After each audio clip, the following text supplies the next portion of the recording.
एक Nupur Sharma supreme court से लेकर के और चारों तरफ लोग फटकार लगाने के लिए, और एक लाइन लगी पड़ी है कि इसने पाप किया और इसने देश में आग लगा दी। अरे आग लगाने वालों को बोलने की तुम्हारी हिम्मत होती नहीं है, और जिसने आग नहीं लगाई उसको कहते हो आग लगाए। मैं नुपुर शर्मा का समर्थन और विरोध करने की बात नहीं कर रहा हूं, मैं कभी फैनेटिक बात नहीं करता हूं, लेकिन जो लोग सुबह से शाम तक आग लगाते हैं, भगवान राम और कृष्ण को जूते मारते हैं, उनकी माला, उनको जूतों की माला पहनाते हैं, अपने पूर्वजों को गालियां देते, राम और कृष्ण को काल्पनिक बताते, और इसी भारत में रहते हैं, बोले राम और कृष्ण नहीं थे। अरे राम कृष्ण नहीं थे तो रामदेव कहां से आ गया? मेरी मां ने मेरा राम कृष्ण बचपन में इसलिए रखा कि राम कृष्ण थे, इसलिए मेरा नाम रखा।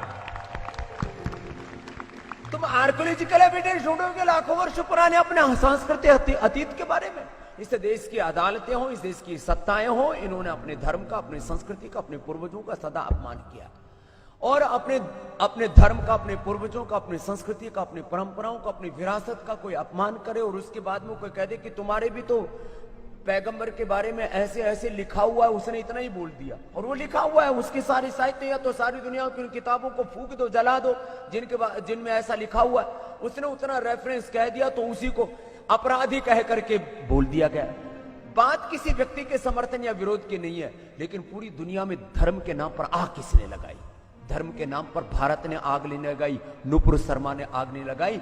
जिन्होंने आग लगाई उनके बारे में तुम्हारी बोलने की हिम्मत नहीं किसी। उन्होंने आग ही नहीं लगाई, धर्म के नाम पर, मजहब के नाम पर, पंथ के नाम पर उन लोगों का कत्ल किया। और हिंदुस्तान में तो कम से कम 99% यहां पर जो सनातन धर्म से अन्य जो धर्म को जो मानने वाले लोग हैं, उनको तलवार के बल पर, हथियार के बल पर, सांस्कृतिक, सामाजिक, आर्थिक, राजनीतिक कुछ कारण रहे जिससे कि लोग अपने ही संस्कृति से विमुख हो गए। मैंने तो बहुत बार इन तत्वों को कहा, महर्षि दयानंद का चेला हूं, इसलिए कभी कभी बातें अंदर से उभर आते हैं, रोक नहीं पाता हूं, लेकिन क्या बोलूं, चारों तरफ आग लगी पड़ी, और आग कहते हैं कि तुमने लगाई। आग ने स्वामी रामदेव ने लगाई, आग ने सनातनियों ने लगाई, आग ने भारत के लोगों ने लगाई नहीं। भारत के लोग कभी आग लगा ही नहीं सकते, हम आग बुझाने वालों में, आग लगाने वालों में नहीं। लेकिन जो सुबह से शाम तक आग उगलते रहते हैं, उनके बारे में तो बोल नहीं सकते। अब ये कहते हैं हमारे 70 देश हैं, और ये 70 के 70 देश एक नुपुर शर्मा के बयान पर एक इकट्ठे हो गए, और भारत के प्रधानमंत्री से लेकर के भारत की सारी सत्ताओं को ये आंख दिखाने लगे। इसलिए मैं कहता हूं, ये तुम्हारे दिन अभी लदने वाले हैं। भारत में ऐसे हम पराक्रम करेंगे कि हम चाहे एक ही देश में हम हिंदू सनातन परंपरा को मानने वाले क्यों ना हो, सारी दुनिया हमारा अनुसरण करेगी। तुम 70 देशों का रोना रोते रहते हो, गाना गाते रहते हो कि हम 70 देशों में फैले हैं। अब मैं ज्यादा नहीं बोलूंगा, अब क्या है, मजहब के नाम पर कुछ वो मेरे मुंह से कुछ निकल जाएगा सुबह सुबह, तो अभी ब्रेकिंग चलनी शुरू हो जाएंगे।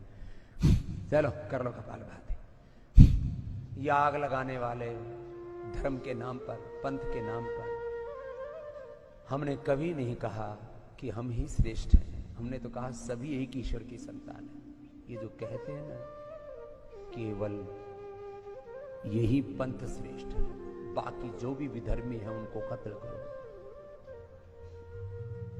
पढ़ाया, पाठ्यक्रमों में पढ़ाया जा रहा है। पूरी दुनिया की जो 70 देश है ना, उनकी किताबें उठा के देख लो, प्राइमरी से लेकर के और उनके यूनिवर्सिटी तक। जो उनके पंथ को नहीं मानता वो सब क्या है, काफिर, और उनको जीने का अधिकार नहीं, सबको मार दो। ये इनकी किताबों में लिखा है।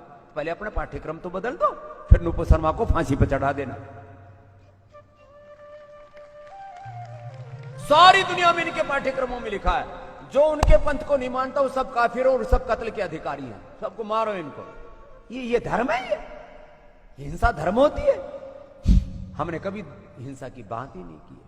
हमने तो, हमारा तो यम नियम शुरू ही यहीं से होता, अहिंसा, सत्य, अस्तेय, ब्रह्मचर्य, अपरिग्रह। वहां ब्रह्मचर्य का मतलब ही नहीं, वहां तो 10-10 बीबियां रखते हैं। कहां ब्रह्मचर्य जानते हो लोग? अहिंसा, सत्य, अस्तेय, ब्रह्मचर्य, अपरिग्रह की हमने बात की। हमने शौच, संतोष, तपस्या, स्वाध्याय, ईश्वर प्रणिधान की बात ही नहीं की, इसको जिया है। और योग से ही योग से ये दुनिया रोग मुक्त होगी, हिंसा मुक्त होगी, मजहबी उन्माद से, सब प्रकार के बौद्धिक उन्माद से, राजनीतिक आर्थिक उन्माद, कई प्रकार के उन्माद। मैंने कई बार बात की, एक बार तो मैंने बात कर दी तो 6 महीने लगे मुझे आग बुझाने में, इसलिए मैं ज्यादा नहीं बोलूंगा, बहुत समझ के बोल रहा हूं आज सुबह सुबह। फिर भी क्या, थोड़ा बहुत तो बोलना ही पड़ता है।